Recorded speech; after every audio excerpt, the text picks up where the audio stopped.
कल का भी थोड़ा कवर कर लेता हूँ उसमें। हाँ, तो आज की हम क्लास में पहले हमने कल स्टार्ट किया था रेसिप्रोकल आपका लैटिस या रेसिप्रोकल लैटिस की बात करी थी हमने, PROCAL रेसिप्रोकल लैटिस।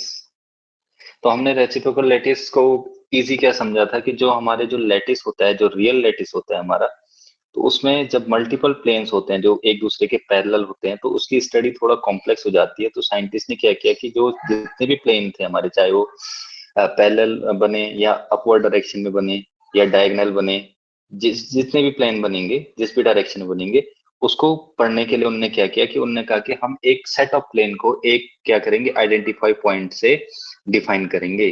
और ये जो हम पॉइंट करेंगे, ये जो पैरेलल जो प्लेन है उसके परपेंडिकुलर जो हम वेक्टर प्लॉट करेंगे, जो ए वेक्टर प्लॉट करेंगे, तो वो क्या होगा, उस सेट ऑफ प्लेन्स के हम पैरेलली परपेंडिकुलर प्लॉट करेंगे और उस पॉइंट को हम उसको डिनोट करेंगे। तो ऐसे करके अगर हम हर एक सेट ऑफ प्लेन को एक पॉइंट डिनोट करें, तो साइंटिस्ट ने पाया कि क्या हुआ कि हमें फिर से एक क्या मिला, लैटिस स्पेस, मतलब एक लैटिस पॉइंट मिला।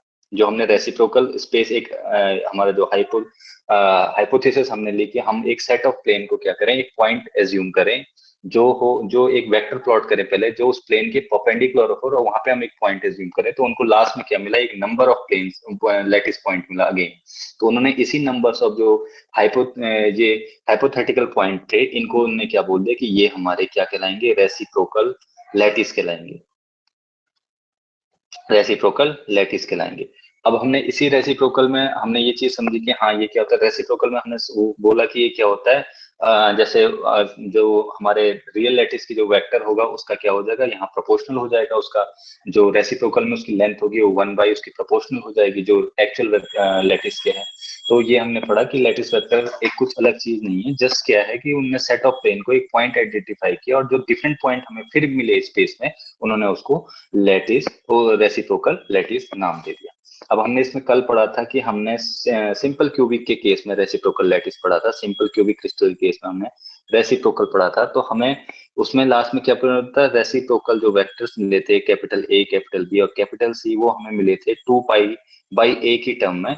बाकी हमें सेम वही पॉइंट मिला था, एक्स कैप मिला था, ऐसे 2 पाई बाई ए के टर्म में हमें वाई कैप मिला था, और 2 पाई बाई ए के टर्म में हमें जेड कैप मिला था। तो हमें लास्ट में क्या पता चला कि जो हमारा सिंपल क्यूबिक लैटिस का रेसिप्रोकल लैटिस है, वो हमें दोबारा क्या मिला, एक सिंपल क्यूबिक ही मिला। मींस अगर क्वेश्चंस पेपर में आ जाए कि क्या सिंपल क्यूबिक लैटिस का रेसिप्रोकल लैटिस कौन सा होता है, तो अगर ऑप्शन में सिंपल क्यूबिक लिखा हो तो आप आंख बंद करके उसको टिक कर सकते हैं, क्योंकि हमें पता है कि जो सिंपल क्यूबिक लैटिस का रेसिप्रोकल लैटिस होता है वो भी एक सिंपल क्यूबिक लैटिस ही होता है।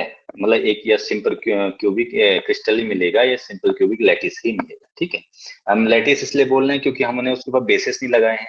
जब हम बेसिस लैटिस पॉइंट के ऊपर बेसिस लगा देते हैं तो क्रिस्टल बन जाता है। तो या तो हम सिंपल क्यूबिक क्रिस्टल बोल दें या हम सिंपल क्यूबिक लैटिस के बारे में करें। तो हम जब लैटिस की बात कर रहे होंगे तो हम लैटिस पॉइंट के बारे में अंडरस्टूड करेंगे। जब हम क्रिस्टल की बात करेंगे तो हमें इतना ध्यान में रखना है कि उन लैटिस पॉइंट के ऊपर हमारे क्या होंगे, एटम अरेंज होंगे, तो तब जाके वो एक क्रिस्टल बनेंगे। ठीक है, तो ये चीज थी।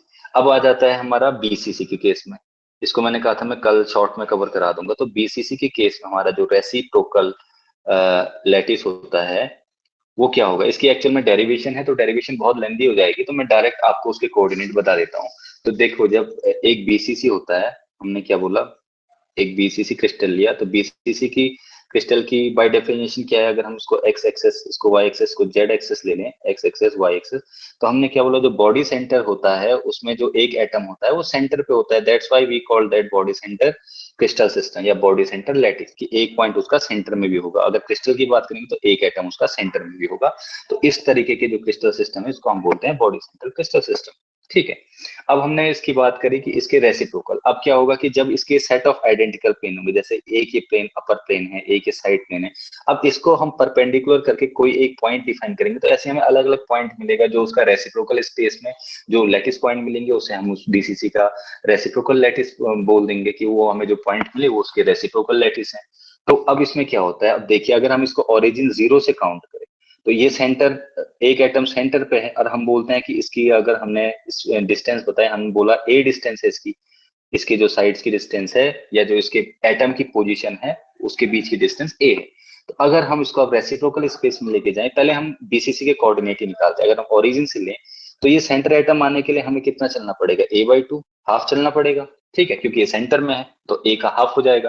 तो अगर हम इसके कोऑर्डिनेट सिस्टम की बात करें, अगर हम जैसे हमने बोला था एक्स वाई जी एक्सेस है, तो अगर एक्स पे a वेक्टर है और y पे b वेक्टर चल रहा है और z पे c वेक्टर है, तो ये उसकी क्या बताएंगे, पोजीशन वेक्टर होंगे। और ये X axis, Y axis, Z axis क्या बताएंगे, इसकी डायरेक्शन, किस डायरेक्शन में, उसका डायरेक्शन भी बताएंगे, ठीक है। तो अगर हम अब इसके कोऑर्डिनेट्स की बात करें तो हमारे कैसे निकल जाएंगे, जो हमारा ए वेक्टर निकलेगा वो कितना निकलेगा, उसको अगर हम यहाँ से देखें, मैं अभी आपको इमेज से ही बता दूंगा, पहले मैं लिख के बता देता हूँ कैसे होगा। आई कैप प्लस जे कैप माइनस के कैप, ये ए वेक्टर होगा। इसका बी वेक्टर आपका सिमिलर हो जाएगा a/2, इसमें हो जाएगा आई कैप माइनस आई कैप प्लस जे कैप प्लस के कैप, ठीक है। और आपका जो सी वेक्टर होगा वो भी होगा a/2, यहाँ पे हो जाएगा आई कैप माइनस जे कैप प्लस के कैप। तो ये इसके पोजीशन वेक्टर हो गए, किसके, आपके बीसीसी के जो क्रिस्टल सिस्टम है, जो लैटिस पॉइंट है, जो एक्चुअल लैटिस है, उसके ये कोऑर्डिनेट सिस्टम, उसके ये वेक्टर हो गए एबीसी की वैल्यू। अब ये कैसे हुई, अब थोड़ा इसको समझते हैं, ग्राफिकल वे में ही समझते हैं। जैसे ही हमारा हमने 3 एक्सेस प्लॉट कर दी, हमारा एक्स वाई जी हो गया, ये एक्स वाई और ये जेड डायरेक्शन हो गया, ये इसका ओरिजिन पॉइंट है। तो अगर हमने यहाँ पे एक क्रिस्टल बनाया, ये हमारा बीसीसी हमने क्रिस्टल ड्रॉ कर दिया, ये इसका पॉइंट हो जाएगा, ठीक है। इसको हम क्लिक करते हैं, ये इसका सेंटर में भी एक एटम हम दिखाते हैं और बाकी एटम से कोने में दिखाते हैं, ठीक है। तो ये हमारा बीसीसी बन गया और हम ओरिजिन ओ से ले रहे हैं, तो ओरिजिन में कोऑर्डिनेट क्या हो जाएंगे, 0 0 0। अब हमको, अगर हम एक्स डायरेक्शन में बढ़ेंगे, अगर हम अभी इस डायरेक्शन में बढ़ रहे हैं ए कोऑर्डिनेट के लिए जो हमने वैल्यू लिखी, अब देखिए सेंटर कोऑर्डिनेट की तो a/2 हो गई, मैंने आपको बताया इसकी लेंथ a हो गई। अब इसको देखो, अगर हम एक्स डायरेक्शन में बढ़ेंगे तो हमें पॉजिटिव साइड में, एक्स पॉजिटिव साइड में होगा। हम वाई डायरेक्शन में बढ़ेंगे तो वाई भी पॉजिटिव साइड में होगा, लेकिन जेड डायरेक्शन इसकी बाहर की साइड को है, ठीक है ना। तो यहाँ पे हम जेड डायरेक्शन, यहाँ पे हमने माइनस ले रखी है, ठीक है। ये ए वेक्टर के लिए, इस ए वेक्टर को पॉइंट लेके समझो, ठीक है। नेक्स्ट अगर हम बी के सेंस में लेंगे तो बी तो पॉजिटिव होगा, ए आपका नेगेटिव हो जाएगा और जेड आपका पॉजिटिव हो जाएगा, दैट्स व्हाई आप हमको यहाँ पे ये वाला कंडीशन मिला। सिमिलरली हम सी के लिए भी निकाल सकते हैं। अगर हम जेड डायरेक्शन से देखें इसको, तो ये जेड वाला तो पॉजिटिव रहेगा, वाई पॉजिटिव रहेगा, लेकिन हमें एक्स नेगेटिव है, मतलब 3 डायमेंशन में सोचना है इसको, तो आपको ये कोऑर्डिनेट सिस्टम कैसा है आपको समझ आ जाएगा। तो अब इसका जो रेसिप्रोकल लैटिस है उसकी मैं डायरेक्ट वैल्यू लिख देता हूँ, जो हमारी कैपिटल ए, कैपिटल बी और कैपिटल सी आती है, वो क्या आती है, वो आपको मिलती है फॉर बीसीसी क्रिस्टल के टर्म में, वो मिलती है a/2, ठीक है, आई प्लस जे कैप, ठीक है, आई प्लस जे कैप। बी की वैल्यू मिलती है आपको a/2 जे प्लस के कैप, ठीक है ना। और आपकी जो सी वेक्टर की वैल्यू रेसिप्रोकल के बात कर रहा हूं, तो उसमें उसकी वैल्यू मिलती है आपकी आई जे के आ गया, तो अब बचा आपका आई और के। और अगर आपने शुरू में जब मैंने पोजीशन कोऑर्डिनेट बताए हैं, वहां पे जब मैंने इसको पोजीशन कोऑर्डिनेट दिखाए थे 1/2 एलिमेंट वाले, तो अगर आप उसको देखेंगे तो जो हमको इसके रेसिप्रोकल लैटिस मिल रहे हैं, ये एक्चुअल में एफसीसी के वो होते हैं। ये क्या होते हैं, ये हमें एफसीसी लैटिस देते हैं, क्योंकि एफसीसी के पोजीशन कोऑर्डिनेट्स हो गए। तो अगर हम एक बीसीसी क्रिस्टल है या बीसीसी लैटिस है, उसको अगर उसका हम रेसिप्रोकल लैटिस बनाएं, रेसिप्रोकल लैटिस बनाएं, तो हमें क्या मिलता है, एफसीसी मिलता है, ठीक है। और सिंपल क्यूबिक के केस में अगर हम उसका रेसिप्रोकल लैटिस बनाएं आरएल, तो हमें वो सिंपल क्यूबिक ही मिलेगा। ये पॉइंट आप याद रख लेना कि बीसीसी का रेसिप्रोकल हमें मिलेगा फेस सेंटर, और सिंपल क्यूबिक का मिलेगा हमें सिंपल क्यूबिक लैटिस और रेसिप्रोकल लैटिस। अब आते हैं एफसीसी के केस में। एफसीसी के केस में अगर हम रेसिप्रोकल लैटिस की बात करें, रेसिप्रोकल लैटिस की बात करें, तो उसके जो कोऑर्डिनेट सिस्टम होते हैं, अब मैं डायरेक्ट कैपिटल ए की वैल्यू लिख देता हूँ। जो रेसिप्रोकल होता है वो होता है, इसका जो रेसिप्रोकल की वैल्यू होती है वो होती है 2π/a आई कैप प्लस जे कैप माइनस के कैप, ठीक है। ऐसी इसकी बी की वैल्यू होगी इज इक्वल टू 2π/a। ये एक्चुअल में इसका डेरिवेशन है, डेरिवेशन के थ्रू ये वैल्यू निकल जाती है कि आई कैसी है। जब हम इसका अगर डेरिवेशन करेंगे, तो अगर आपने एमएससी में या बीएससी में देखा होगा, मोस्टली एमएससी में जब सॉलिड स्टेट में, तो वहां पे इसका डेरिवेशन है, तो ये वैल्यू वहां से ड्राइव होती है। ऐसी हमारे पास सी की वैल्यू भी आ जाएगी, वो आपकी सेम होगी 2π/a आई कैप माइनस जे कैप प्लस के कैप। अगर आप इसको गौर से देखें इन तीन वैल्यू को, तो ये हमारे एफसीसी के पोजीशन कोऑर्डिनेट हैं, जो मैंने आपको इससे पहले बताया। जब मैं एफसीसी की बात बता रहा था, तो एफसीसी के जो पोजीशन कोऑर्डिनेट है रियल लैटिस के, रियल लैटिस के, तो वो सिमिलर दिख रहे हैं हमारे जो एफसीसी में हमें रेसिप्रोकल लैटिस मिला। ये हमारे बीसीसी के रियल लैटिस की वैल्यू थी, रियल लैटिस की कोऑर्डिनेट थे, और हमें लास्ट में एफसीसी में हमको सेम वैल्यू कुछ मिल रही है। तो ये बताता है कि एफसीसी जो क्रिस्टल है या एफसीसी जो लैटिस है, उसका जो रेसिप्रोकल लैटिस होगा वो हमें क्या मिलेगा, एक एक बीसीसी लैटिस मिलेगा, या बीसीसी क्रिस्टल वो लैटिस मिलेगा। ठीक है, बीसीसी लैटिस मिलेगा। तो अब आपको तीन चीज एक ध्यान में रखनी है। एससी का रेसिप्रोकल में हमेशा मिलेगा सिंपल क्यूबिक ही मिलेगा। बीसीसी के केस में हमारा रेसिप्रोकल लैटिस हमें मिलेगा एफसीसी, और एफसीसी के केस में हमें रेसिप्रोकल लैटिस आरएल मिलेगा हमको बीसीसी। ठीक है, ये तीन पॉइंट आपको नोट रखना है कि अगर हम रेसिप्रोकल स्पेस की बात करें तो हमें कौन सा वहां पे लैटिस सिस्टम मिलेगा, किस लैटिस सिस्टम के कॉरेस्पॉन्डेंस में। ठीक है, यहां तक तो ये हो गया। अब इसमें आगे आपका जो आता है वो इसी में आता है। अभी तक देखो हमने लैटिस पढ़ा, हमने बोला कि भाई लैटिस क्या होते हैं, सेट ऑफ पॉइंट्स होते हैं, आइडेंटिकल पॉइंट्स होते हैं जिनके बीच की डिस्टेंस भी सेम होती है और एक अरेंजमेंट में रहते हैं। ठीक है, लैटिस एक अरेंजमेंट में, चाहे हम ऐसे जोड़ें ऐसे जोड़ें ऐसे जोड़ें, और जब हम इसके ऊपर एटम्स को अलाइन करते हैं तो हमें क्या मिलता है, क्रिस्टल सिस्टम। यहाँ तक तो हम समझ गए थे। अब इसमें जब आगे स्टडी हुई, तो कल जब हमारा ब्रैग लॉ आया था, तो मैंने आपको थोड़ा उसमें बताया था कि जब कोई एक्सरे पड़ती है किसी एटम के ऊपर, तो एटम्स किससे बना होता है, नंबर ऑफ इलेक्ट्रॉन से बना होता है। तो वो जो एक्सरे इंसिडेंट हुई वो एटम पे पड़ी, तो वो एटम के किस में पड़ी, उसके एटम के इलेक्ट्रॉन्स पे पड़ी। और इलेक्ट्रॉन्स एक चार्ज पार्टिकल होता है जिसका नेचर क्या होता है, वाइब्रेट होता रहता है, वाइब्रेट होके वो इमिट करता है कुछ चीज को। तो अब यहीं पर से इसमें एक टर्म आता है लैटिस वाइब्रेशन, कि लैटिस वाइब्रेशन क्या होता है। ठीक है, तो मैंने जब कल बताया था कि पड़ी तो जो इलेक्ट्रॉन पड़ी तो वो इमिट होगा या वाइब्रेट होगा, तो कुछ चीज को रिफ्लेक्ट करेगा, जहां से हमें फिर डिफ्रेक्शन पैटर्न मिल रहा था जो हमने कल पढ़ा एक्सआरटी के केस में। ठीक है, कि हमें डिफ्रेक्शन पैटर्न मिलेगा। अब इसी टर्म को थोड़ा आगे डिफाइन करते हैं, इसमें फिर आगे स्टडी हुई। तो अब हमारा जो ये नॉर्मल लैटिस है, ठीक है ना, जो हमारा ये नॉर्मल लैटिस पॉइंट है, अब इसमें क्या होगा, अब लैटिस वाइब्रेशन हुआ क्या, पहले हम आज का टॉपिक पहले लिख लेते हैं। अब आज का टॉपिक है हमारा लैटिस वाइब्रेशन, VIBRATION। अब देखो, लैटिस वाइब्रेशन दो टर्म से मिला है, पहला है आपका लैटिस, दूसरा है आपका वाइब्रेशन। अब लैटिस तो आपको पता है, लैटिस क्या होते हैं, सेट ऑफ पॉइंट होते हैं 3D स्पेस में जो एक दूसरे के आइडेंटिकल होते हैं, और एक क्या होते हैं, एक अरेंजमेंट, एक सिस्टमेटिक अरेंजमेंट में अलाइन होते हैं। अरेंजमेंट में सेट ऑफ पॉइंट्स को हम क्या बोलते हैं, लैटिस पॉइंट बोलते हैं, जिसपे हम बेसिस रख के क्रिस्टल फॉर्मेशन करते हैं। अब वाइब्रेशन क्या हुआ कि ये चीज हिलेगी। वाइब्रेशन का मतलब क्या होता है कि जैसे वाइब्रेशन को हम कैसे कर सकते हैं कि कोई अगर ये एक बॉल है, तो अगर इस बॉल पे हम यहाँ से किक मारे इस पे, तो ये यहाँ पे डिस्प्लेस होगी, है ना, ये कुछ दूरी पे जाएगी, यहाँ से यहाँ चले जाएगी। बट अगर हम एक केस लें, वाइब्रेशन का मतलब होता है कंपन करना, हिंदी में होगा कि कंपन करेगा, ठीक है, हिलेगा। तो हम एक परपेंडिकुलर का केस ले लेते हैं। अगर हम सेम इस परपेंडिकुलर किक करें, तो ये पहले इस पोजीशन में जाएगा, ये इस पोजीशन में जाएगा, और ये अपनी मीन पोजीशन जो इसकी एक्चुअल पोजीशन है यहाँ पे आने की कोशिश करेगा। ठीक है, यही होता है। तो वाइब्रेशन का मीन क्या हुआ सिंपल टर्म में, कि अगर कोई भी एटम है या कोई भी थिंग है, सपोज मैं बॉल का एग्जांपल ले था, तो ये अपनी मीन पोजीशन से डिस्प्लेस करेगा, जो इसकी सेंटर ऑफ मास होगा, इसका सेंटर ऑफ पॉइंट होगा, उससे जब हम कोई एनर्जी के थ्रू, चाहे किक मारे, काइनेटिक एनर्जी करे, या कोई मैकेनिकल एनर्जी, जैसा अभी हमने किक बोला, हम मैकेनिकल एनर्जी कर रहे हैं कि जैसे डिस्प्लेस हो, तो ये वापस लौट के अपनी मीन पोजीशन पे आने की कोशिश करेगा। ठीक है, तो वाइब्रेशन में क्या होता है कि अगर एटम हिलेगा, वो इधर भी हिलेगा, इस डायरेक्शन में भी हिलेगा, लेकिन आके अपने सेंटर पॉइंट पे आने की कोशिश करेगा। ठीक है, इस टर्म को हम बोलते हैं कि वाइब्रेट कर रहा है अपनी मीन पोजीशन से, जो उसकी मीन पोजीशन है उसके लेफ्ट और राइट दोनों साइड या अप एंड डाउन जैसी भी मोशन होगी, मोशन करेगा, लेकिन अपनी मीन पोजीशन पे आने की कोशिश करेगा। ठीक है, तो अब इसी को थोड़ा हम लैटिस के कॉन्सेप्ट में समझते हैं। तो लैटिस भी एक एटम है, एटम का भी अपना मास होगा।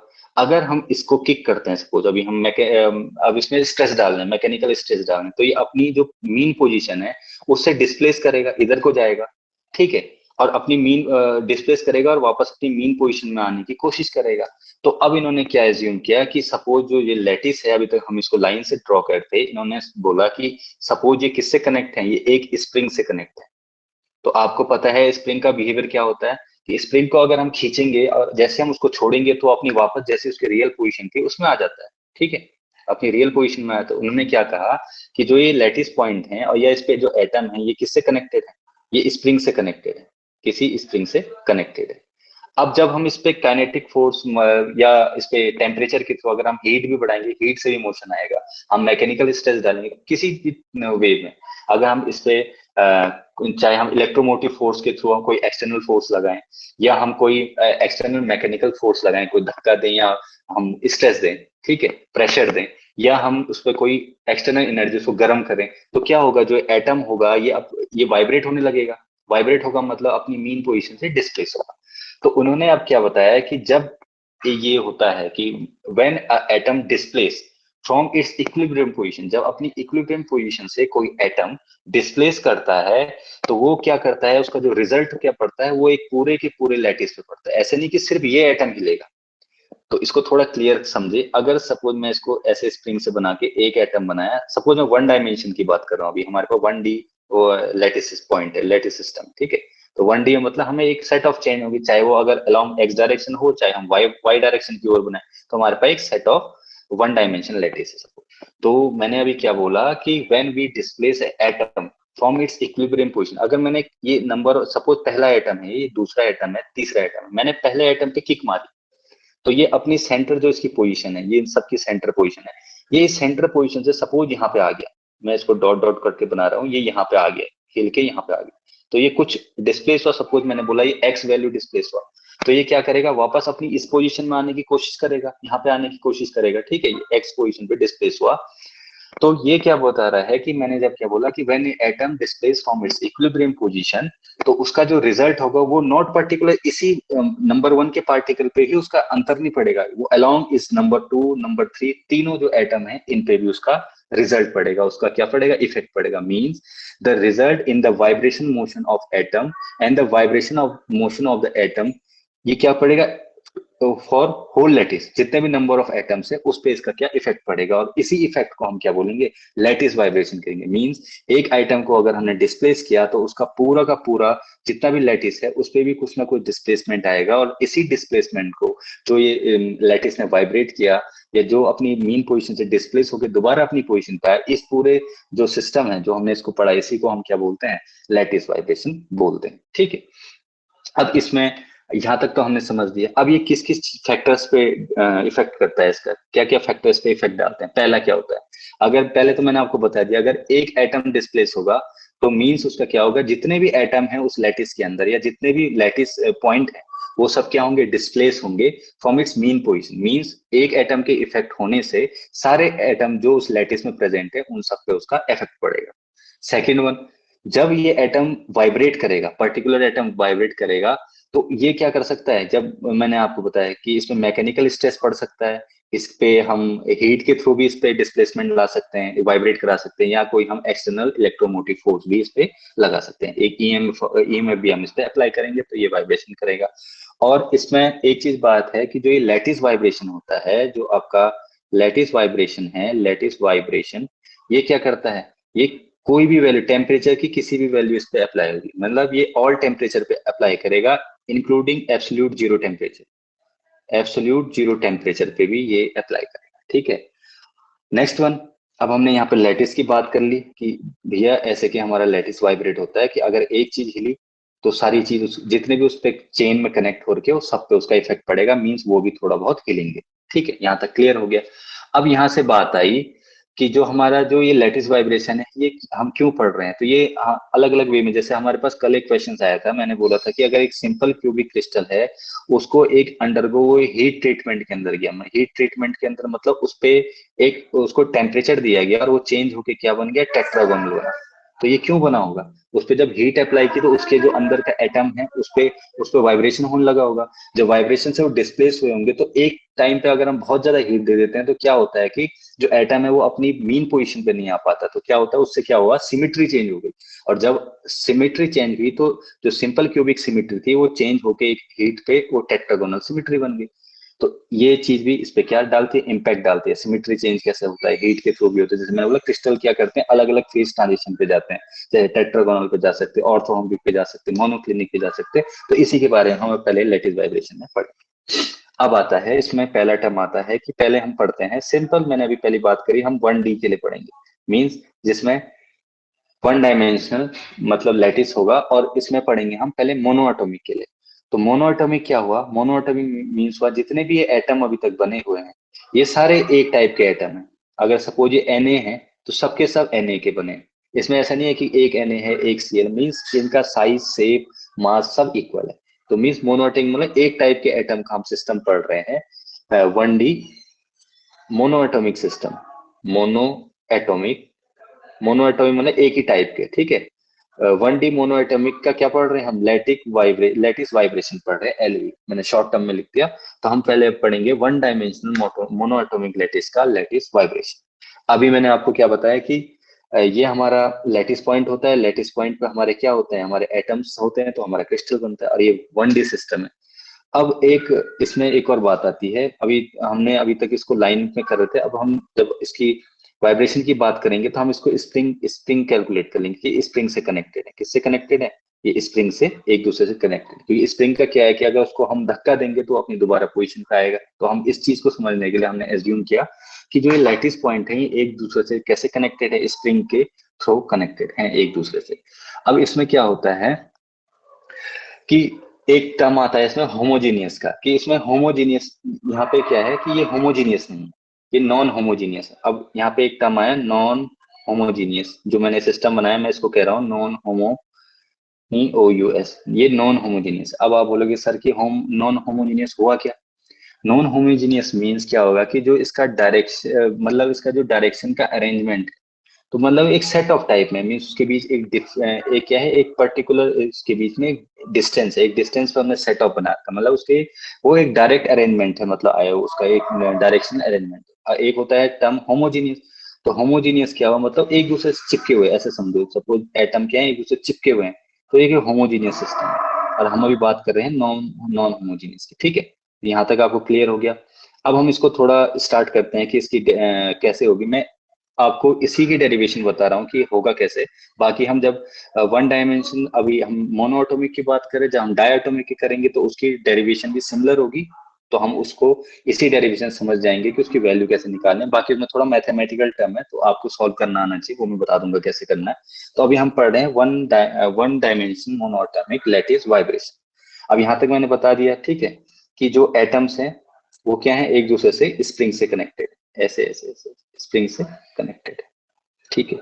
अब मैंने कहा इस पर मैं धक्का मार रहा हूँ, मैंने सपोज, अब देखो इसमें नंबर ऑफ एटम मैंने आगे बताया था 1 2 3 4, सपोज 4 एटम का मैंने लिया, तो हम इसको नंबर ऑफ ऐसे ले सकते हैं। अब हम ऐसे तो इसमें 1D के अंदर तो नंबर ऑफ एटम हो सकते हैं, तो हम उसको 1 2 3 4 तो नहीं ले सकते। कब तक हम लेंगे, तो हम n की वैल्यू मान लेते हैं। सपोज मैंने बोला कि जो ये वाला सेंटर एटम, मैंने एक एटम ले लिया उसको मैंने n मान लिया, और इसके आगे के मैं n+1 n+2 कर सकता हूँ, n+1 n+2 और सो अप टू इन्फिनिटी। ऐसे में इसको माइनस ना हो तो इसको n-1, अगला वाला यहाँ पर रहेगा तो उसको n-2, ऐसे नेगेटिव वैल्यू तक ले आ सकता हूँ, n नंबर तक। तो हमने एक अज्यूम किया suppose n number of one dimensional monoatomic lattice है, ठीक है। तो उसको हमने फॉर नाउ अभी समझने के लिए समझ लिया कि सेंटर एटम मैंने n मान लिया, उसको आगे के एटम n+1 n+2 n+3 और उसके पीछे के एटम n-1 n-2 ले लिया, ठीक है। अब मैं कह रहा हूं जब मैंने इस पे धक्का दिया है इस n पोजीशन वाले एटम पे, इस पे मैंने सपोज अभी किक मारी, सपोज इसको बॉल समझ लो। अब मैंने किक मारी तो ये एटम यहाँ से हिलते हिलते यहाँ पे पहुंच गया होगा। तो मैंने क्या बोला, जब एक एटम हिलते हिलते, अब इसकी मीन पोजीशन ये है, इसकी भी मीन पोजीशन ये होगी, इस एटम की मीन पोजीशन ये होगी, इसकी भी मीन पोजीशन ये होगी, इसकी भी मीन पोजीशन। अब मैंने सेंटर एटम n वाले जो एटम है इस n एटम पे मैंने धक्का मारा, तो वो यहाँ से खिसक के यहाँ चला गया। सपोज उसका डिस्प्लेसमेंट आया, अब मैं उसको x ले लेता हूँ, मतलब उसने x डिस्प्लेस किया, एक्स एक्स करके उसने यहाँ से यहाँ की उसकी डिस्टेंस कितनी है, उसकी डिस्टेंस है x डिस्टेंस है। तो मैंने आपको क्या बोला कि जो हम लैटिस के केस में कहते हैं कि अगर एक एटम डिस्प्लेस हुआ तो वो पूरे लैटिस पे उसका इम्पैक्ट पड़ेगा। मींस ये जो n+1 वाला एटम है ये भी डिस्प्लेस होके आगे बढ़ेगा, n+2 वाला भी डिस्प्लेस होके आगे बढ़ेगा, ये n-1 वाला भी डिस्प्लेस होगा और n-2 वाला भी डिस्प्लेस होगा। सबके बीच की डिस्टेंस क्या होगी। अब इसकी देखो, अब इसकी डिस्टेंस कैसे निकालेंगे। इसको भी मैं आपको थोड़ा बता देता हूँ। जैसे मैंने आपको इससे प्रीवियस बताया था, जैसे हम कहाँ पे आए थे, जब हम वेक्टर सिस्टम पे पढ़ रहे थे, पोजीशन वेक्टर पढ़ रहे थे, ठीक है। तो पहले मैं आपको डिस्प्लेसमेंट बताया था। अब देखो ये वाला एन है, ये एन है, तो हम इसकी डिस्प्लेसमेंट बताते हैं, सपोज एक्स एन, ये एक्स एन डिस्प्लेस हुआ। एक्स अगला वाला आइटम जो एन प्लस वन है, इसकी वैल्यू आ जाएगी एक्स डिस्प्लेस हुआ एन प्लस वन। मीन्स हम इसी आइटम की बात करें, particular N plus one item displace हुआ, ऐसे एन प्लस टू हुआ तो उसका डिस्प्लेसमेंट बोलेंगे हम X N plus two, N plus two. ऐसे ही इसका डिस्प्लेसमेंट एन माइनस वन का हम लेंगे X N minus one. Displacement तो सेम ही हुआ होगा ना, बस हम उस एटम के रेफरेंस में ले रहे हैं, तो इसलिए हम लेंगे ऐसे एन माइनस टू का क्या हो जाएगा, एक्स एन माइनस टू। तो ये क्या हुआ, इसका इन सारे एटमों का डिस्प्लेसमेंट हो गया अपनी सेंटर पोजीशन, इक्विलिब्रियम पोजीशन से, मीन पोजीशन से, ठीक है। अब देखो, अब मैंने आपको पिछले उसमें जब मैं वन डायमेंशन में पोजीशन वेक्टर पढ़ा रहा था, तो मैंने क्या बताया था कि ये वन डी लैटिस है जैसे, तो मैंने बताया था इसके बीच की डिस्टेंस है ए। तो इस सबकी डिस्टेंस डिस्टेंस एक होगी क्योंकि आइडेंटिकल है और एक पीरियोडिक एक अरेंजमेंट में अलाइन होते हैं। तो सपोज ये वाला यहाँ पे एक पॉइंट मैंने ऐसे पढ़ाया था कि ए है, ये बी है, ये सी है, मुझे यहाँ से सी पे जाना है। तो मैं इसको कैसे लूंगा, यहाँ से ए से बी की डिस्टेंस तो ए हो गई, ठीक है, मैंने ऐसे ही बताया था आपको। फिर उसके बाद सपोज यहाँ पे ये एटम ऐसे बताया था, फिर उसके बाद मैंने यहाँ से यहाँ की बताया था कि टू ए, ऐसे ही बताया था मैंने, यहाँ पे एक और एटम होगा, मैंने कहा अगर ए से डी पे जाएंगे तो यहाँ से यहाँ की डिस्टेंस कितनी हो जाएगी, थ्री ए। मीन्स ये सम होता जा रहा है ना, ए तीनों। यहाँ तक क्लियर है आपको, ये मैंने आपको समझाया था। सेम चीज यहाँ पे भी होगी। यहाँ पे कैसे होगी, अब मैं प्रीवियस वाले उसमें चले जाता हूँ, जो प्रीवियस इमेज है हमारी उस पे। अब यहाँ तक हमने समझ लिया, डिस्प्लेसमेंट हमने निकाल दिया भाई कि N atom X N displace हुआ, N plus one X plus N, X N plus one displace हुआ, एन प्लस टू वाला item X N plus two displace हुआ, ऐसे ही एन माइनस वन वाला item X N minus one displace हुआ। अब इसके क्या होगा, हम क्या निकालेंगे कि इसकी पोजीशन, अब इस एटम की पोजीशन कितनी, तो अब एन के केस में पोजीशन क्या हो जाएगी, ए एन रहेगी, ठीक है। यहाँ पे लिखने की जो इसके पोजीशन में रहेगी A N, N plus two के केस में हो जाएगी ए एन प्लस वन, ठीक है ना। ए टर्म बढ़ता जा रहा है, एन प्लस टू के केस में होगी ए एन प्लस टू, ठीक है, N plus two. Similarly N minus one के केस में हो जाएगी ए एन माइनस वन, और एन माइनस टू के केस में भी हो जाएगी ए एन माइनस टू, ठीक है। तो ऐसे कि इसकी पोजीशन भी हमको पता चल गई कि भाई इसकी पोजीशन ये है पर्टिकुलर टर्म की। अब आते हैं भाई हम अपने डेरिवेशन पे, इसको कैसे करेंगे, हमें मतलब वन डायनेमिक जो मोनोटोमिक लैटिस का लैटिस वाइब्रेशन की क्या वैल्यू मिलेगी। तो यहाँ तक तो हम समझ गए। अब देखो, मैंने आपको शुरू में बोला कि एक एटम डिस्प्लेस होगा तो पूरे जो लैटिस के पॉइंट हैं, जो पूरे लैटिस है उस पर इम्पैक्ट डाल रहा है, ठीक है। तो अब मैंने क्या बोला कि जब हम इस पे धक्का दे रहे हैं, तो अब कहीं कहीं पे भी जब स्प्रिंग वाला केस आता है, तो आपको पता होगा हुक्स लॉ हमने पढ़ा था। हुक्स लॉ क्या पढ़ा था, जो हम इस पे धक्का देंगे, जो फोर्स मार रहे हैं हम, वो किसके प्रोपोर्शनल पे होता है। हुक्स लॉ बताता था कि जो हमने धक्का दिया, जो हमने इस पे अभी लात मारी या किक मारी, या हमने इसको हाथ से धक्का दिया, वो किसके प्रोपोर्शनलिटी होगा, वो होगा प्रोपोर्शनल टू डिस्प्लेसमेंट के, कितना उसने डिस्प्लेस किया, डिस्प्लेसमेंट। तो उसमें 11th में पढ़ा था, उसको हम जब करते थे तो हम के एक्स करके उसका फॉर्मूला आता था हुक्स लॉ का। कई जगह के होगा, कई जगह बीटा भी लिखते हैं, अलग अलग है।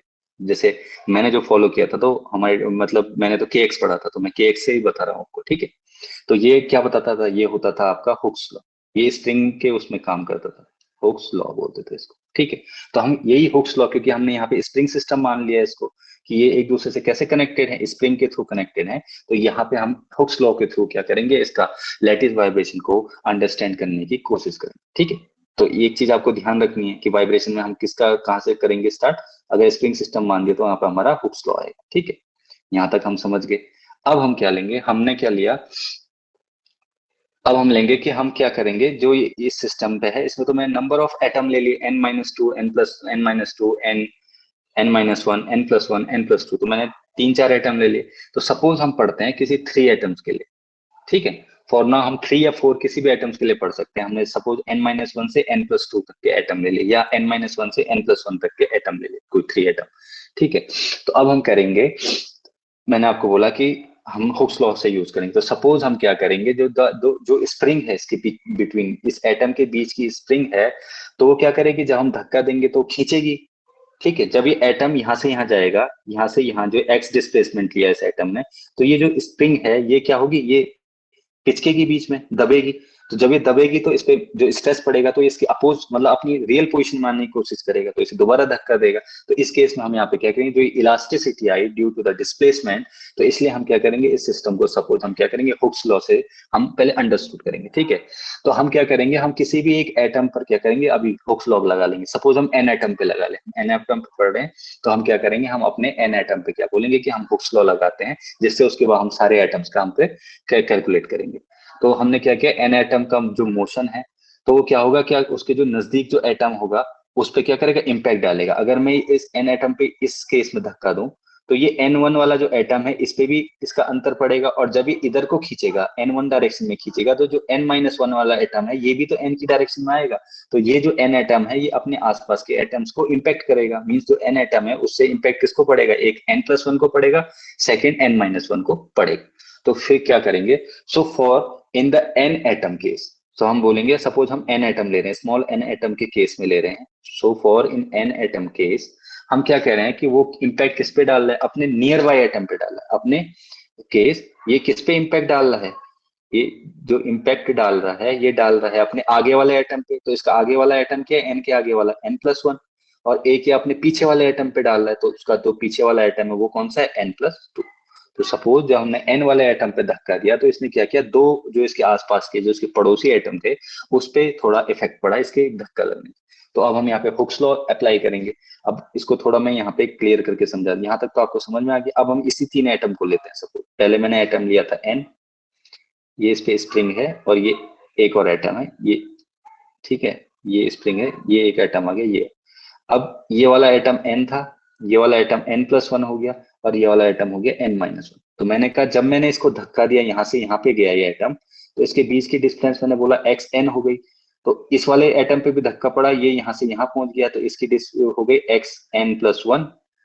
और ये वाला एटम था, ये यहाँ से इस पे भी धक्का, ये खिंच गया इधर की ओर, N डायरेक्शन की ओर, तो इसकी जो डिस्प्लेसमेंट थी वो हो गई N-1, ठीक है, N-1। तो इन तीनों का हमने पढ़ लिया, ठीक है। अब इस पे धक्का लग गया, अब हम क्या करेंगे, इसको कैसे कैलकुलेट, ये स्प्रिंग सिस्टम है, तो अब हम इसको हुक लॉ से पढ़ेंगे कि हुक्स लॉ से आएगा कैसे, ठीक है। अब हमने किसी 3 मास का अगर आपने पढ़ा होगा मतलब हुक्स लॉ में, तो हम क्या कहते थे कि उसका जो मैंने अभी हुक्स लॉ क्या बताया कि F इज प्रोपोर्शनल टू होता है डिस्प्लेसमेंट के प्रोपोर्शनल टू। अब ये डिस्प्लेसमेंट कैसे निकालते, तो अगर हम कोई 3 बॉडी लेते थे जिसका मास m मास की 3 बॉडी लेते जो स्प्रिंग से कनेक्ट होती थी, तो उसका डिस्प्लेसमेंट कैसे निकालते थे। सपोज अगर ये थी वैल्यू A1, ये A2 थी और ये A3 थी, तो हम इसका डिस्प्लेसमेंट कैसे निकालते थे, पहले करते थे हम A1 माइनस A2, ऐसे करते थे ना, A1 माइनस A2, फिर उसका माइनस A2 माइनस A3, ऐसे के निकालते थे इसका डिस्प्लेसमेंट डी की वैल्यू या x की वैल्यू, जो भी मैं बोल रहा हूँ, हम ऐसे के निकालते। अब इसी चीज को हम यहाँ पे इस केस में हम अप्लाई करेंगे। तो इस केस में हमारा कैसे हो जाएगा डिस्प्लेसमेंट, जरा इस केस में सोच के देखो क्या हो जाएगा। मैं इसको थोड़ा रब कर लेता हूँ। इस केस में हमारा जो डिस्प्लेसमेंट हो जाएगा, मैं इसको डी लिख रहा हूँ फॉर नाउ, जो हमारा स्मॉल डी मतलब डिस्प्लेसमेंट की बात कर रहा हूँ। ये क्या हो जाएगा इस केस में, अब Xn-1 पहली वैल्यू आएगी Xn-1 माइनस Xn मींस ये वाला एटम Xn वाली वैल्यू, फिर उसके बाद हम यहाँ पे ब्रैकेट लगा के फिर माइनस Xn माइनस क्या हो जाएगी Xn+1, ये जो n+1 वाली वैल्यू थी Xn+1, तो ये इसका डिस्प्लेसमेंट आ गया, ठीक है। यहां तक आपका क्लियर हो गया। अब जरा हम इसको खोलेंगे, मैं इसको डिस्प्लेसमेंट लिख रहा हूँ, ठीक है, स्मॉल डी से समझ लेना डिस्प्लेस। अब इसको सॉल्व करेंगे तो क्या आएगा, Xn-1 एक आ गया। अब ये x माइनस xn है, और ये जब माइनस का ब्रैकेट अंदर जाएगा तो जो ये xn है ये भी माइनस हो जाएगा, और माइनस माइनस कितना हो जाएगा, प्लस हो जाएगा, तो -2xn ये आ जाएगा। फिर जब ये वाला जो माइनस है ये ब्रैकेट खुलेगा, तो अंदर जो माइनस Xn+1 है वो क्या हो जाएगा, पॉजिटिव में हो जाएगा, वो हो जाएगा Xn+1। तो हमें जो डिस्प्लेसमेंट मिला वो कुछ ये मिला, ठीक है। हमें ये डिस्प्लेसमेंट मिल गया किसका, जो ये एटम एन एटम पे हमने धक्का मारा, तो इसमें आसपास के जो एटम्स है उस पर क्या इंपैक्ट पड़ा, तो उसका टोटल हमने डिस्प्लेसमेंट निकाल दिया उस फोर्स का। तो अब हम हुक्स लॉ लगाएंगे। हुक्स लॉ क्या बोलता है, F is proportional to displacement, तो मैं डायरेक्ट कर देता हूँ kx, या सपोज बीटा x ले लेता हूँ, यहाँ पे बीटा कांस्टेंट हो गया, x आपका डिस्प्लेसमेंट हो गया। अब ये जो डिस्प्लेसमेंट इसकी वैल्यू निकाली थी, इसकी वैल्यू हम इस x पे रख देंगे, क्या आएगा, F is equal to beta अंदर वही आ जाएगा जो अभी आया था, क्या आया था, x N minus one minus two x N plus x N plus one, ये हमारा फोर्स आ गया, एक इक्वेशन बन गई। ठीक है, ये मेन इक्वेशन है, लास्ट में हमें वैल्यू यहीं पे पुट करनी है। ठीक है, अब आपने न्यूटन का सेकंड लॉ पढ़ा होगा, क्या बोलता था यार न्यूटन, कि जो फोर्स होता है वो किसके बराबर होता है, एम इंटू ए, ये तो सबने पढ़ा होगा। ठीक है, जो मास होता है इंटू उसके एक्सेलरेशन के बराबर होता है फोर्स। तो हम एक्सेलरेशन को क्या लिख सकते हैं, डेरिवेशन की फॉर्म में, डेरिवेटिव की टर्म में क्या लिख सकते हैं, m is equal to del square v by d t square भी लिखते हैं, del x upon d t square भी लिख सकते हैं, डी टी स्क्वायर लिख सकते हैं, नहीं लिख सकते हैं, ए की वैल्यू को, मीन्स हम जो एक्सेलरेशन त्वरण है, त्वरण को क्या लिख सकते हैं, डेल स्क्वायर डिस्प्लेसमेंट का वो डबल डेरिवेटिव होता है ना, डी टी स्क्वायर, हम ये लिख सकते हैं। ठीक है, अब इस एफ, इसकी वैल्यू, जो एफ की वैल्यू एम इंटू ए करके डेरिवेटिव निकाली, इस वैल्यू को हम यहाँ पे पुट कर देंगे इस एफ की जगह पे। अब अगर हम जब पुट करेंगे तो यहाँ पे जो एम आया, ये एम क्या है, m is the mass of that atom, monoatomic है तो सबका मास मैंने क्या बोला, सेम होगा, तो हर एटम का मास क्या है, सेम। तो हमें बार बार ये नहीं सोचना पड़ेगा कि हर एटम का मास अलग अलग, तो नहीं, एक एटम मोनोएटॉमिक है, मींस सारे एटम्स का मास सेम है, तो स्मॉल एम से हमने उसको लिख लिया। अब हम इसकी वैल्यू यहाँ पे लिखेंगे तो हमें क्या मिलेगा, m del square x upon d t square, ये एम इंटू एक वाली वैल्यू मैंने यहाँ पुट कर ली। अब इज इक्वल टू क्या बचा हमारे पास, बीटा, और जो हमारा डिस्प्लेसमेंट आया था, डिस्प्लेसमेंट क्या आया था, x N minus one minus two x N plus x N plus one, N plus one. ठीक है, ये हमारी इक्वेशन आ गई। अब यहाँ हमारे पास यहाँ पे इक्वेशन आ गई, अब हमको इसकी वैल्यू निकालनी है, अब हम इसको सॉल्व करना पड़ेगा। तो ये हमें किस टाइप की इक्वेशन मिल गई, ये वाली, अब आप मैथ की क्लास भी ले रहे होंगे, तो ये हमें क्या मिल गई, डिफरेंशियल इक्वेशन मिल गई है। ठीक है, अब हमें इस डिफरेंशियल इक्वेशन को क्या करना है, सॉल्व करना है। ठीक है, तो अब हम अगर इसको सॉल्व करेंगे तो हम एज्यूम करते हैं कि जो ये वैल्यू है, ये क्या एक पीरियोडिक टर्म में है। ठीक है, एक उसकी पीरियोडिक टर्म में हमको वैल्यू मिले, तो अगर हम इसको, जो डिफरेंशियल इक्वेशन है, इसको अगर हम सॉल्व करेंगे तो हमें इसका जो आंसर मिलेगा वो क्या क्या मिलेगा, जरा देखते हैं इस पे। ठीक है, इसको सॉल्व करते हैं तो हमें क्या मिलता है, मैं सीधे आंसर लिख दे रहा हूँ। ठीक है, फिर मैं उसको समझाऊंगा आया कैसे। इस डिफरेंशियल इक्वेशन को हम सॉल्व करेंगे। ठीक है, तो अब हमें इसकी वैल्यू निकाल, ये एक्स है। ठीक है, एक्स है, ये सारे एक्स हैं, ये जो एन से लग रहे हैं एक्स एक्स है। ठीक है, ये भी एक्स है और नीचे वाला एन है। ठीक है, तो अब हम इस डिफरेंशियल इक्वेशन को जो जब सॉल्व करेंगे तो हमें वैल्यू क्या मिलेगी, पहले मिलेगी हमें एक्स एन की जो वैल्यू मिलेगी वो मिलेगी x zero e to the power iota bracket में omega T minus k x, x displacement है। ठीक है, और यहाँ पे जो एक्स की वैल्यू, ये एक्स है, और ये एक्स की वैल्यू यहाँ पे क्या आएगी, मैंने आपको यहाँ पे बताया है, जो ये है, यहाँ पे एक्स की वैल्यू क्या है, पोजीशन के साथ ए एन, ए एक्स या ए एन प्लस वन, ए एन प्लस टू, तो यहाँ पे इसकी एक्स की वैल्यू लिख दो, क्या आएगी, यहाँ पे एक्स की जगह पे इसकी वैल्यू क्या आ जाएगी, एक्स की जगह पे इसकी वैल्यू लिखेंगे हम x not a to the power आईटा omega T minus k. अब x की वैल्यू हम क्या लिख लेंगे वहां पे, जो मैंने उसकी वैल्यू बताई ए एन। अगर हम यहाँ पे हम एक्स एन मतलब एन वाले क्रिस्टल की बात करें तो यहाँ पे ए एन आ जाएगा। ठीक है, सिमिलरली अगर हम एक्स एन प्लस वन की वैल्यू निकालेंगे, एक्स एन प्लस वन की, तो उसकी वैल्यू भी क्या हो जाएगी, X not E to the power आईटा omega T minus K, A N की जगह पे क्या आ जाएगा, A N plus one, N plus one. ठीक है, यहाँ पे स्क्रीन कम पड़ गई, थोड़ा शॉर्ट में लिख देता हूँ, माइनस के ए ब्रैकेट में एन प्लस वन।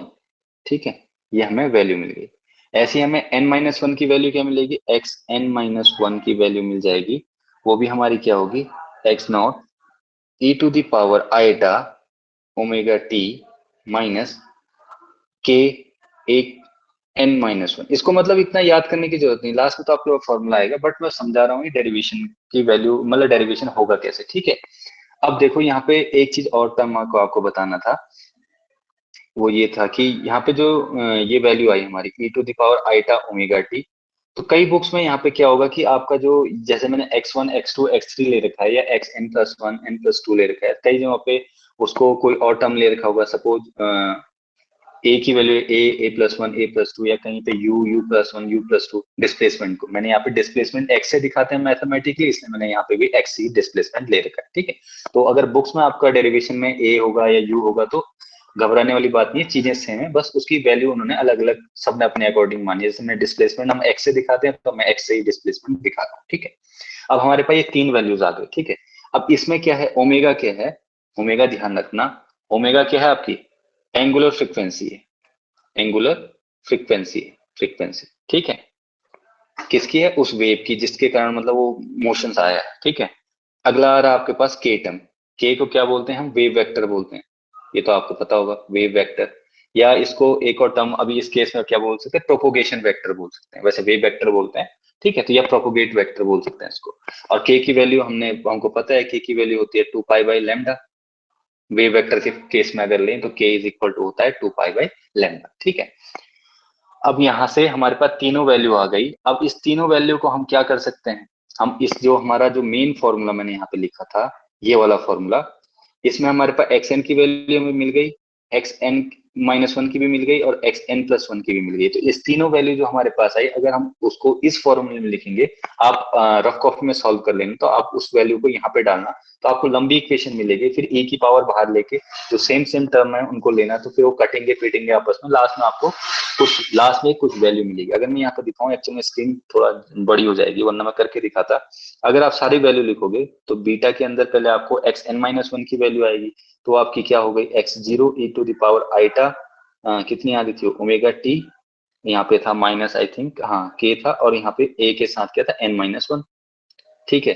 प्लस, नहीं सॉरी माइनस, वहां पे 2xn था, यहाँ पे देखो, यहाँ पे क्या है 2xn है, तो 2 × एक्सएन की वैल्यू कितनी थी, अब वो हो जाएगी x0 e⁻⁴ omega T minus K A x A N sorry, ठीक है। फिर उसके बाद प्लस थी आपके पास XN+1 की वैल्यू, फिर उसकी वैल्यू लिख दोगे तो वो हो जाएगी x0 e⁻⁴ omega T bracket में minus K A N minus N+1, sorry N+1 bracket में, ठीक है। अब आप इसको सॉल्व करोगे, जब ए अंदर जाएगा तो ए एन से भी मल्टीप्लाई होगा, 1 से भी मल्टीप्लाई होगा, तो यहाँ पे दो वैल्यू आ जाएंगी। फिर सिमिलरली यहाँ पे An-1 है, तो पहले ए एन से मल्टीप्लाई होगा, फिर माइनस से होगा, फिर आप इसको, अब इसके इक्वल टू में क्या है, यहाँ पे इसके इक्वल टू में क्या है, m डेल स्क्वायर XN/dt² है।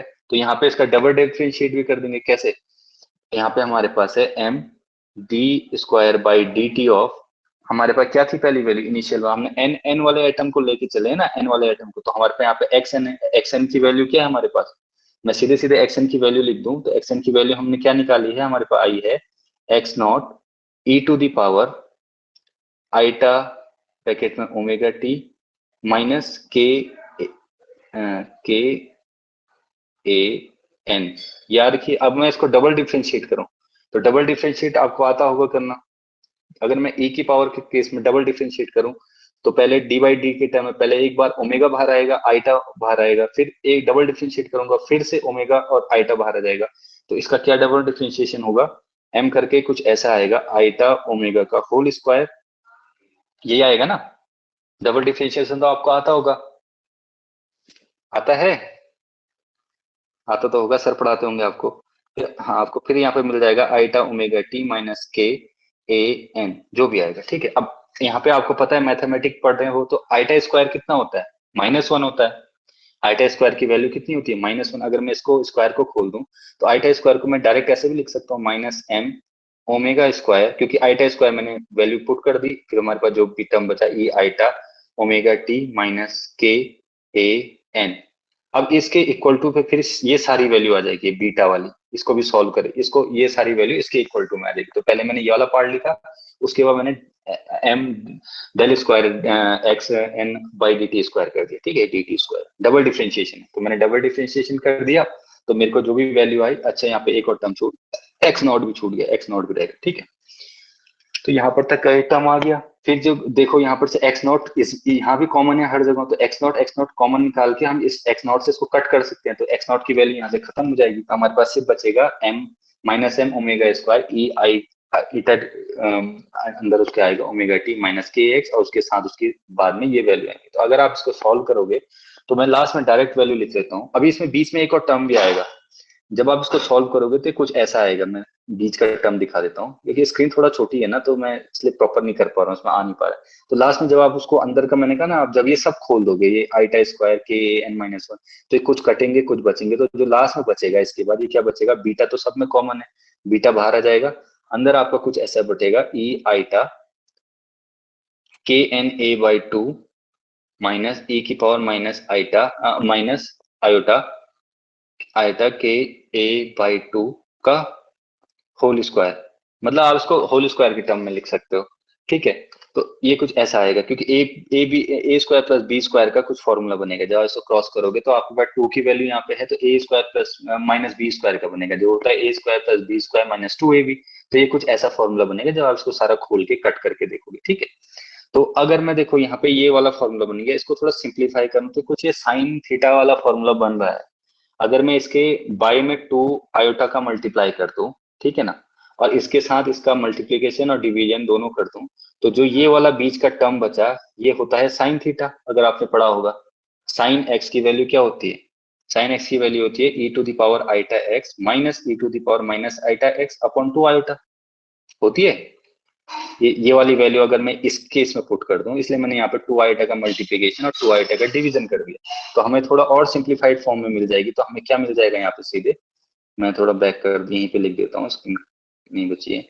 तो हमें क्या मिल जाएगा, बैक क्यों नहीं हो रहा, इन सबको अगर मैं कर दूं तो मुझे लास्ट में क्या मिल जाएगा, यहाँ पे डायरेक्ट सीधे सीधे मिल जाएगा, टू आयोटा मैंने मल्टीप्लाई किया था, और यहाँ पे मुझे मिल जाएगा साइन, और एक्स की वैल्यू क्या है, के ए बाई टू का होल स्क्वायर, ठीक है। मैं इसको और सिंप्लीफाई कर दूं तो और क्या हो सकता है, अब देखो यहाँ पे जब मैं थोड़ा इसको सिंप्लीफाई कर दूं तो ये बचेगा बीटा, और आयोटा स्क्वायर की वैल्यू क्या हो जाएगी, -1, मैंने इसके माइनस लिख दिया, तो ये बचा टू का स्क्वायर हो जाएगा 4, फिर ये बचेगा साइन स्क्वायर के ए by two is equal to, यहाँ पे है M omega square, minus term से माइनस टर्म कैंसिल हो जाएगा। तो अगर मैं ओमेगा की वैल्यू, हमें यहाँ पे एंगुलर फ्रिक्वेंसी निकालनी है, मतलब कितना वो फ्रिक्वेंसी से वाइब्रेशन होगा, या जो, तो इसको मैं अगर इसकी वैल्यू निकालूं तो ये हो जाएगा, अंडर रूट भी हटा रख रहा हूँ साथ में, तो देखो अगर अंडर रूट जाएगा तो ये क्या हो जाएगा, बीटा तो यहाँ पे है, ठीक है, आपके साथ 4 मल्टीप्लीकेशन में भी है, और एम आपका नीचे आ जाएगा डिवाइड में, अंडर रूट करूंगा तो ये अंडर रूट में आ जाएगा, और साइन स्क्वायर का अगर मैं अंडर रूट करूँ, स्क्वायर का टर्म कट के खाली क्या बच जाएगा, साइन के ए बाई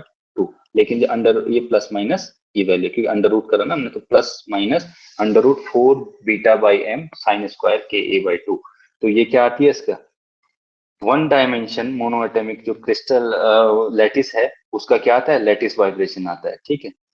तो ये मैं थोड़ा क्लियर करके लिख दे रहा हूँ, हमारे पास ओमेगा की वैल्यू कितनी आ जाएगी, इज इक्वल टू हो जाएगी plus minus root 4 beta by m sine k A by two, right.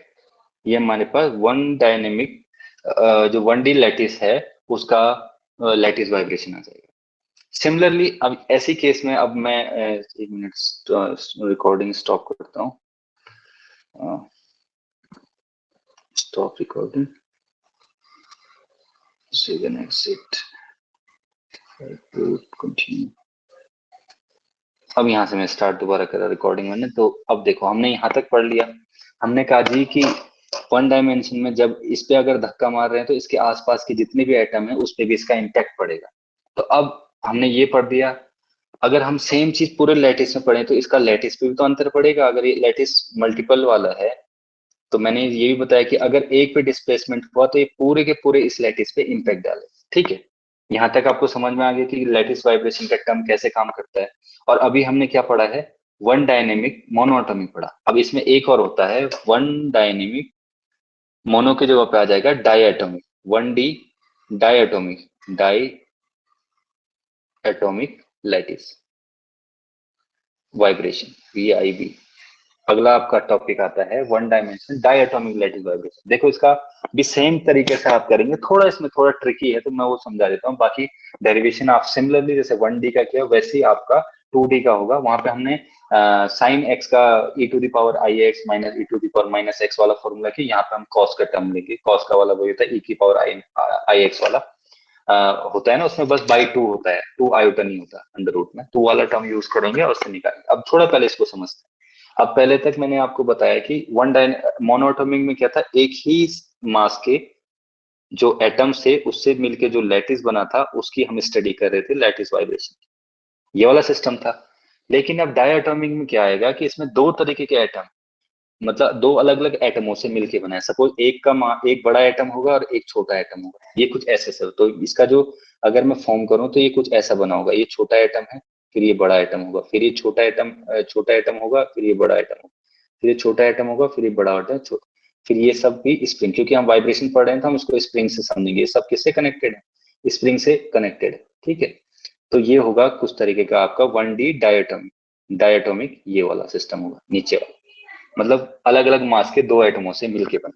तो अब जी हमने यहाँ पे पढ़ लिया कि दो अलग अलग होंगे, तो अगर मैं इसको फिर से बनाऊं, फिर बड़ा एटम, फिर ये छोटा एटम, फिर ये यहाँ पे बड़ा एटम, फिर यहाँ पे छोटा एटम, फिर यहाँ पे बड़ा एटम, ये स्प्रिंग्स। तो सपोज इस वाले छोटे एटम का हमने मास लिया स्मॉल एम, वहां पे हम मास एक ही ले रहे थे, एम ले रहे थे, बट यहाँ पे दो एटम है तो दो अलग, इसका हमने सपोज कैलकुलेट करा कि बड़े एटम का मास है कैपिटल एम और स्मॉल एटम का है स्मॉल एटम, बस यहाँ पे यही इक्वेशन में अंतर डालेगा। वहां पे हमारे पास एक एम की इक्वेशन आ रही थी, यहाँ पे हमें दोनों एटमों के लिए निकालना पड़ेगा, तो दो एटम हमें बनाना पड़ेगा। अब आप यहाँ पे एक क्वेश्चन आ रहा होगा कि वहां पे तो सर हमने नंबर ऑफ एटम को लिखा कि सपोज ये n है, तो हम इसको n+1 n+2 n+3 इसको पीछे में डालेंगे, तो यहाँ पे n-1 n-2 कर रहे थे। क्या इस केस में ये होगा? तो हाँ, इसमें केस में भी ये बिल्कुल होगा, क्योंकि एटम का अरेंजमेंट तो सेम है। तो सपोज अगर ये एटम में इस वाले एटम से स्टडी करूं, यहाँ पे इस एटम को मैंने धक्का दिया, इसका एटम है n एटम, तो अगला वाला एटम इसका ऑटोमेटिक n+1 होगा और इसका n+2 होगा, क्योंकि अरेंजमेंट तो ब्रेक नहीं होगा ना, चाहे कुछ भी हो जाए बट अरेंजमेंट तो ब्रेक नहीं होगा, ठीक है। वो तो एटम का सीक्वेंस चलता जाएगा कि एक के बाद अगला आएगा, अगले के बाद अगला आएगा, सिमिलरली पीछे के लिए भी ऐसे आएगा, n-1 n-2 and so on to infinite, जितने भी नंबर ऑफ एटम, ठीक है। तो एटम का चेन ब्रेक नहीं होगा, वो सेम करेगा, बस इसमें स्मॉल एटम का जो स्मॉल एटम है इसका मास स्मॉल एम है और इसका मास कैपिटल, ठीक है। दो चीज हमने याद रखी। अब इसमें जब मैंने इसको धक्का दिया इसको, तो ये अपनी पोजीशन से स्मॉल एटम यहाँ पे आया होगा, ठीक है। तो ये बड़ा एटम भी खिसकेगा, ये यहाँ पे आ जाएगा, ऐसे ही इसके आगे वाला भी खिसकेगा। पर अभी के लिए हम क्या कर रहे हैं, हमने इससे पहले भी केस किया लिया कि हम अगर इस एटम को डिस्प्लेस कर रहे हैं, छोटे वाले एटम को, तो हमारा आगे और पीछे वाले एटम की हम स्टडी करें। तो इस केस में हम भी क्या करेंगे, एक n+1 की स्टडी करेंगे, एक n को हिला रहे हैं तो n+1 और n-1 ही इस पे इम्पैक्ट डालेगा। अभी हम इतने छोटे सिस्टम को ले रहे हैं, इतने छोटे सिस्टम को, ठीक है, कि उसके नियर बाय एटम का, ठीक है। तो ये वाला भी हिलेगा और n-1 वाला भी, ये जो बड़ा एटम है ये यहाँ पे जाएगा, तो इसका हो जाएगा xn-1 डिस्प्लेसमेंट, इसका डिस्प्लेसमेंट है आपका xn, इसका डिस्प्लेसमेंट हो जाएगा xn+1, ठीक है। डिस्प्लेसमेंट को हम x से डिनोट कर रहे हैं, कई जगहों पे u से होगा, कई जगहों पे a से होगा, बट हम x ले रहे हैं, ठीक है। तो इसमें कोई घबराने वाली बात नहीं। यहाँ तक हम समझ गए, ये सेम प्रोसेस पहले वाले जैसे चल रहा है, कुछ नई चीज नहीं करी हमने। फिर हम हुक्स लॉ लगाएंगे इस पे, फिर सेम पार्ट डिफरेंस निकालेंगे, पार्ट डिफरेंस हमने पहले भी जान रखा है कैसे निकालना, सेम चीज करेंगे। फिर हम दोबारा हुक्स लॉ लगाते हैं, तो एफ इज इक्वल टू हम बोलेंगे बीटा एक्स ले रहे थे हम, तो हम इस डिस्प्लेसमेंट को निकाल रहे हैं, अब हम दोबारा इस डिस्प्लेसमेंट को निकालते हैं। तो हमारे वही चीज करनी है, हमने क्या किया था पहले, xn-1 माइनस xn, फिर माइनस xn माइनस xn+1। तो सिमिलर चीज हम इसके लिए भी दोबारा करेंगे, ये दोबारा हो जाएगा। अब पहले मैं स्मॉल m के लिए निकालता हूँ, पहले अभी रुक जाओ, पहले डिस्प्लेसमेंट निकालता हूँ। डिस्प्लेसमेंट मैंने क्या बताया, ये वाला माइनस इससे, फिर उसके बाद माइनस ये वाला माइनस इससे, तो क्या हो जाएगा, xn-1 minus xn minus xn minus xn+1, ठीक है। ये हमने पार्ट डिफरेंस निकाल दिया, ओ सॉरी, डिस्प्लेसमेंट निकाल दिया, पार्ट डिफरेंस, ये डिस्प्लेसमेंट x निकाल दिया, जो हमारा हुक्स लॉ बताता है, ठीक है। अब इसमें f, दोबारा से f की वैल्यू हम f is equal to m into A होता है, तो यहाँ पे क्या होता है, f इज इक्वल टू, हम दोबारा से न्यूटन लॉ लगाया, a की वैल्यू हमने क्या, मैंने del square x upon dt square ले ली सपोज, तो फिर इसकी वैल्यू क्या हो जाएगी। लेकिन इस केस में क्या होगा, m, ये स्मॉल m है, तो मीन्स हम पहले स्मॉल m, मतलब जो ये छोटे वाले पार्टिकल है, जो छोटा वाला एटम है, इसकी स्टडी करेंगे। तो पहली इक्वेशन हमारी बनेगी वो छोटे मास वाले एटम्स के लिए बनेगी। तो पहले हो जाएगा small m del square xn upon dt square, क्योंकि हम स्टडी कहाँ से कर रहे हैं, n एटम से कर रहे हैं, इसलिए मैंने यहाँ पे xn ले रखा, ठीक है। dt square is equal to, वो डिस्प्लेसमेंट निकाल दो जो भी हमारा निकला था बीटा, उसके अंदर क्या आ रखा था हमारा, हमारा आ रखा था xn -1 था पहले, ठीक है। अब फिर इसको कर देंगे तो माइनस माइनस का जुड़ जाएगा, वही चीज दोबारा हो जाएगी प्लस, 2xn हो जाएगा प्लस xn+1। ये हमें एक इक्वेशन मिल गई, एक इक्वेशन आपकी ये बन जाएगी, ठीक है। सिमिलरली आपकी कैपिटल M के लिए भी बनेगी, जो बड़ा वाला मास होगा उसके लिए आपकी क्या हो जाएगी, कैपिटल M, सब चीज सेम रहेगी। लेकिन अब देखो यहाँ पे थोड़ा समझने वाली बात है, तो ये स्मॉल m हमने यहाँ पे n पार्टिकल से इसका डिस्प्लेसमेंट निकाला ना, ये छोटा एटम हिला, लेकिन ये बड़ा एटम भी हिला। छोटे एटम के लिए हमने फोर्स यहाँ से लगाया, तो हमने small m del square xn का निकाला। लेकिन अगले वाले एटम तो कैपिटल M है, तो हम इसका मास लेंगे, तो हम डिस्प्लेसमेंट भी किसका लेंगे, इस xn+1 का डिस्प्लेसमेंट लेंगे। तो अगले वाले में बस ये टर्म चेंज होगा, यहाँ पे क्या हो जाएगा, capital M del square xn+1, n+1 का लेंगे by dt square is equal to, बाकी तो सेम, डिस्प्लेसमेंट तो सेम है, बाकी बीटा की वैल्यू जो भी आपकी निकल रखी है, क्या निकल रखी है, यहाँ पे देखो। अब हम इसका डिस्प्लेसमेंट निकाल लें, यहाँ पे देखो, ठीक है। हमने बोला स्मॉल m का तो हमने निकाल दिया कि ये डिस्प्लेस हुआ, इसने अपने आसपास के n-1 और n+1 वाले को इम्पैक्ट किया। अब हम बड़े मास वाले को निकाल कि जब ये वाला मास वाला इम्पैक्ट पड़ा तो ये अपने आसपास के वाले को निकालेगा, मीन्स ये कि छोटे एटम को भी इफेक्ट डालेगा ये n+2 वाले को, और पीछे वाले n को डालेगा। तो इस केस में डिस्प्लेसमेंट क्या चेंज हो जाएगा, इस केस में डिस्प्लेसमेंट इन तीनों का चेंज होगा, इन तीनों के रिस्पेक्ट होगा। मतलब इस केस में क्या हो जाएगा, इस केस में हम क्या कर रहे थे कि हमने ये किया xn-1 xn-xn+1। तो अब इस केस में अगर मैं डिस्प्लेसमेंट निकालूं कैपिटल M वाले एटम के केस में, तो उसके लिए उसके सामने वाला एटम क्या है, स्मॉल एटम है, जिसका नंबर क्या है n+2, और उसके पीछे वाला एटम क्या है, जिससे उसको इम्पैक्ट पड़ रहा है, इम्पैक्ट किससे पड़ रहा है, xn वाले से पड़ रहा, तो वो एटम कौन सा है, n एटम है। तो अब इसका जो डिस्प्लेसमेंट बोल रहा हूँ, क्या बोलते हैं इसको, हाँ, जो डिस्प्लेसमेंट पड़ा, सॉरी डिस्प्लेसमेंट, जो हम डिस्प्लेसमेंट निकालेंगे वो कैसे होगा, पहले होगा आपका, कैसे होगा, xn पीछे वाला एटम माइनस जो मेन एटम है xn+1, फिर माइनस xn+1 माइनस यहीं पे xn+2, ठीक है, xn+2 ऐसे की डिस्प्लेसमेंट नहीं। फिर इसको आप खोल दोगे तो फिर आपको सेम वैल्यू, बस चेंज क्या मिलेगी, मैं डायरेक्ट इसमें लिख ले रहा हूँ, ये क्या मिलेगी आपको, पहला वाला आपका एटम है xn, फिर ये जो माइनस माइनस का प्लस हो जाएगा xn+1 वाला, तो माइनस माइनस जुड़ जाएगा, तो माइनस यहाँ पे क्या आ जाएगा, -2xn+1, फिर माइनस का ब्रैकेट खुलेगा तो ये जो xn+2 है ये माइनस का पॉजिटिव हो जाएगा, तो ये हो जाएगा +xn+2।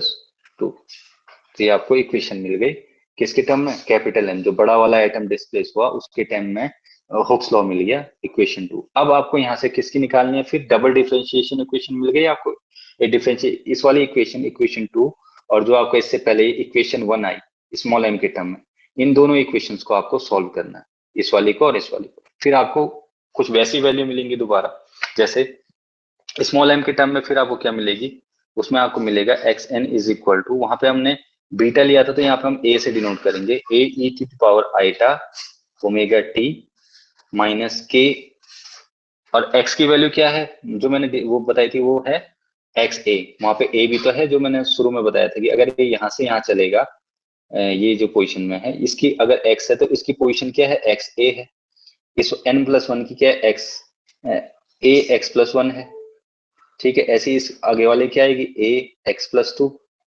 सिमिलरली x+2, 2 क्यों नहीं लिखा जा रहा, x+2, ठीक है। ऐसे पीछे वाले की क्या होगी, a x-1, और इसकी भी होगी a x-2, ऐसे मतलब सोन आगे होगी। तो इसी वैल्यू को यहाँ पे x की जगह पे लिखना है, तो x की जगह पे यहाँ पे क्या हो जाएगा, k ax, ठीक है।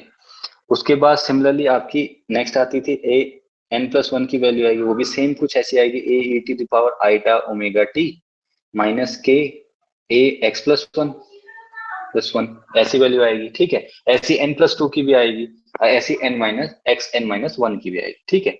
तो इसके लिए दो वैल्यू आएगी, ऐसी इसके लिए क्या आएगी, xn-1 की वैल्यू भी आएगी, ठीक है। वो बड़े m से आएगी, तो उसके लिए मैं a की जगह पे b लिख लेता हूँ, बाकी सेम वही वैल्यू रहेगी, e⁻i omega t minus k, यहाँ पे क्या है, n-1, बाकी तो सब सेम रहेगी, ठीक है, n-1 यहाँ पे लिख दिया। ऐसी x की क्या आएगी, n+2 के लिए भी आएगी, is equal to beta beta नहीं है, b e⁻i omega t minus k a n+2, ठीक है। तो फिर आप इसको सॉल्व करेंगे, फिर आपको फॉर्मूला मिलेगा। तो लास्ट में जाके फिर आपको जो ओमेगा की वैल्यू मिलती है, इसको आप सॉल्व करेंगे, थोड़ा लंबा डेरिवेशन है तो थोड़ा टाइम लगेगा। ये कुछ ऐसी मिलती है, beta 1/M plus 1/M smaller m, ठीक है।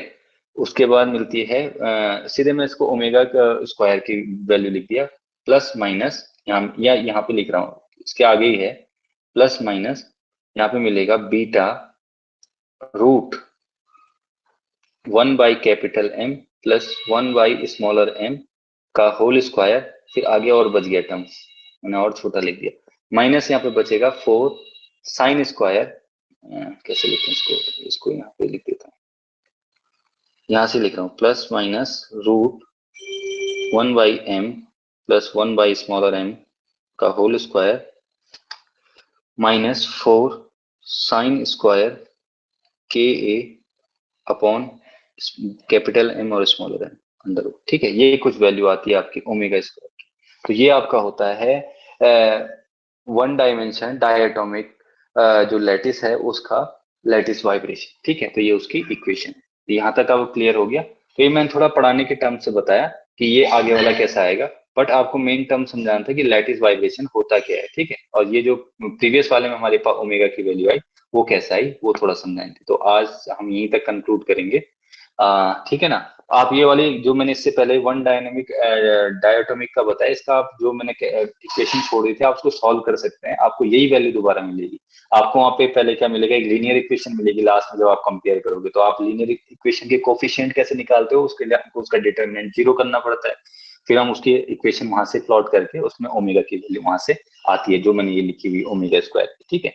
तो ये वहां से आएगी, मतलब थोड़ा लेंदी इक्वेशन है, डेरिवेशन है इसका।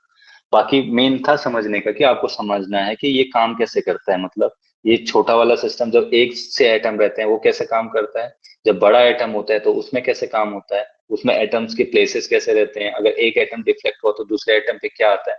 जैसे इसी में एग्जांपल की बात लेते हैं, अगर एक छोटा एटम है जिसका छोटा मास कम है और एक बड़ा एटम है जिसका मास ज्यादा है, दोनों को एक ही फोर्स अगर हम लगाएंगे तो कौन सा एटम ज्यादा डिस्प्लेस होगा, बड़ा वाला एटम होगा, छोटा वाला एटम होगा, या दोनों एक जैसे डिस्प्लेस होंगे। तो ऑब्वियस बात है जिसका मास कम होगा उस पर धक्का ज्यादा देंगे तो ज्यादा दूर तक जाएगा। अगर भारी पत्थर हम फेंकेंगे तो भारी पत्थर हमसे ज्यादा दूर तक नहीं फेंका जाएगा, लेकिन अगर छोटा वेट का पत्थर है तो हम उसे ज्यादा दूर तक फेंक सकते हैं। तो ये थोड़ा बहुत मतलब एजम्पशन हम प्रैक्टिकल वे में सोच सकते हैं कि कैसे काम करेगा, ठीक है। तो ये अभी तक का था, होप आपको यहाँ तक समझ आया होगा। कल हम इससे आगे फिर कैरी फॉरवर्ड करेंगे, ठीक है ना। तो आज का मैं यहीं पे कंक्लूड कर रहा हूँ लेक्चर को। अगर किसी को कुछ क्वेश्चन है तो वो पूछ सकता है, ठीक है ना। मैं रिकॉर्डिंग ऑफ कर दी है। कितने बच्चे हैं आज, 4। किसी को कुछ पूछना है, टाइम कितना हो रहा है आज? अच्छा आज मैं थोड़ा जल्दी, एक्चुअली मेरा थोड़ा हेडेक हो रहा है ना तो